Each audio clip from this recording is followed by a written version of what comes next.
Kung puro tortang talong or pritong talong na lang ang luto mo sa talong ay mga mi, subukan mo naman ang ganitong luto dahil grabe sobrang sarap pala nito at napaka-crispy pa. May 3 pirasong talong ako dito at hiniwa ko lang siya ng paganyan, pagkatapos ay bababad lang natin siya sa tubig. Sunod ay gagawa naman tayo ng pinakang butter. So pagsamahin lang ang 1 cup ng flour, 2 tablespoon ng cornstarch, half teaspoon ng baking powder, pagkatapos ay unti-unti natin itong lalagyan ng malamig na tubig.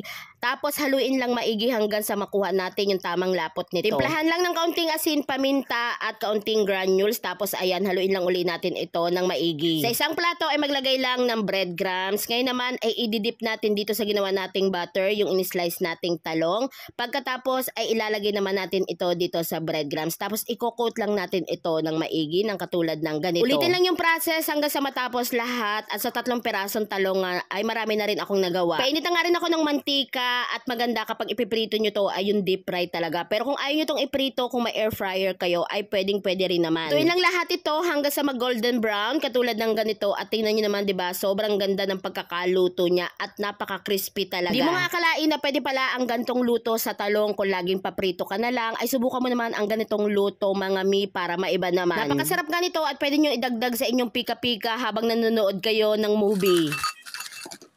Ngayon nagagawa naman tayo ng sausawan at subukan natin kung the best talaga ito sa suka. So naglagay lang ako dyan ng sibuyas, nilagyan ko lang siya ng asukal, kaunting paminta at asin.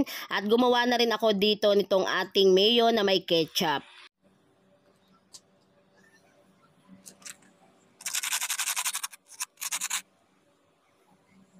Luto na yung ating ginawang eggplant katsu. At tingnan nyo naman kung gaano ka-crispy yan. Sigurado sobrang sarap nito. Tingnan nyo. Parinig ko muna sa inyo, ha. Diba? Sobrang crispy. At yun nga, may ginawa akong sausawan dito. Try muna natin dito sa ketchup na may mayonnaise. Uy. Grabe naman.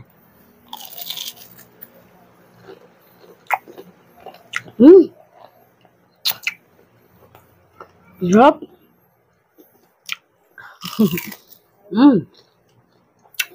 Try natin sa suka kung masarap, ha.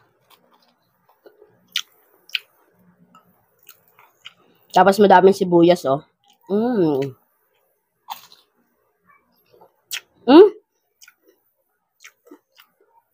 Mas masarap sa suka. Tapos may sibuyas. Parang perfect dito.